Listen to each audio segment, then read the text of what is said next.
পাবনায় কোরআন শরীফে আগুন দিয়েছে যারা, আমি রাজবাড়িতে বলেছিলাম যে যারা আগুন দিয়েছে ওরা হচ্ছে দুর্বৃত্ত, কিন্তু একদল তারা নিজেদের গায়ে মেখে আমার নামে সংবাদ সম্মেলন করেছে যে আমির হামজা আমাদের নাম নিয়ে। আমি আপনার নাম বলেছিলাম? আমি বলেছিলাম দুর্বৃত্তরা কোরআনে আগুন দিয়েছে, কোরআনে দেয়নি, ওরা কপালে আগুন দিয়েছে।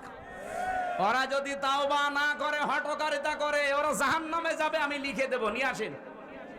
কারণ আল কোরআন হুজ্জাতুল্লাহ আলাইকা, আমি তো দলিল দিয়ে বলেছি। কিন্তু ওখানকার যিনি এই হাবিব সাহেব, উনি বলছে যে জামাত ইসলাম যারা করে, শিবির যারা করে, তাদের মসজিদে আজান দেওয়া, এমামতি করা আজকে থেকে হারাম। হারাম মানে এলাকার জিনিস কি আপনার এলাকা? এলাকা কি আপনার বাবার? এই দেশের মানুষ যারা একামতে দিন করে, এরা যদি নামাজ বন্ধ করে দেয়, আজান বন্ধ করে দেয়, আপনার কে দেবে? কি আজান আপনি দিতে পারবেন? যে কয়টা ফতোয়াবাজি করছে, এই যে কিশোরগঞ্জের ফজু পাগলা ছাত্রলীগ থেকে আসা, পাবনার এইটা হাবিব ছাত্রলীগ থেকে আসা, আর চাঁপাই নবাবগঞ্জের স্বামী স্ত্রী দুইজন চাপাবাজ।